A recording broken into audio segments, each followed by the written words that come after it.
Phishing is a social engineering attack where individuals are targeted by making them fear or creating an uncomfortable circumstance. For example, they'll receive an email saying that their bank account has been locked or there's been fraudulent activity on their bank account.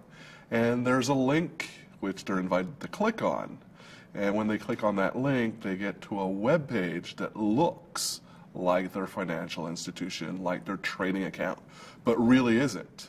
So what these cyber criminals are trying to do is to trick individuals into providing their credentials for access to their online accounts by telling them, like I was saying, their accounts are locked, there's been an issue with their financial institution, and they go and click on this link, enter their credentials, and their credentials end up in the hands of the bad guys. They can then log into the accounts and transfer money out of the online bank accounts. They could sell off stock in a stock portfolio and transfer money out. So it's a technique to gain access to accounts. It could also be, there's been situations that we've called spear phishing, where individuals are specifically targeted because of their role.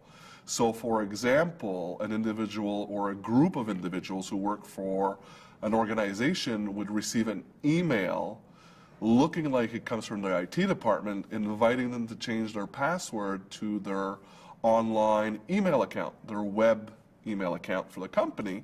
And when they go to this form, well, they're actually getting the credentials stolen so the bad guys can get in there and view what's in their email account. What do they get out of that? Well, they get intellectual property, they get privileged information, they get confidential documents, which can be resold or simply used to gain a competitive advantage. So you can imagine a espionage type attack where individuals are being targeted and having their accounts stolen so that somebody can gain access to intellectual property and reuse it for a financial gain. So we've got phishing, which is a broad-scale attack, inviting people to visit a website based on a fear that's generated, uncertainty or doubt. Then you have spear phishing, where specific individuals are targeted. And then you have more targeted attacks.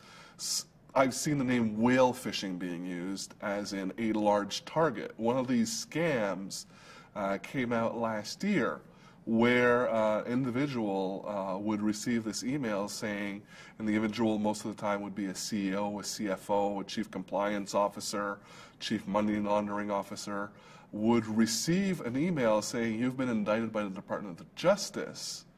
Please log into this website or please access this website to view the indictment.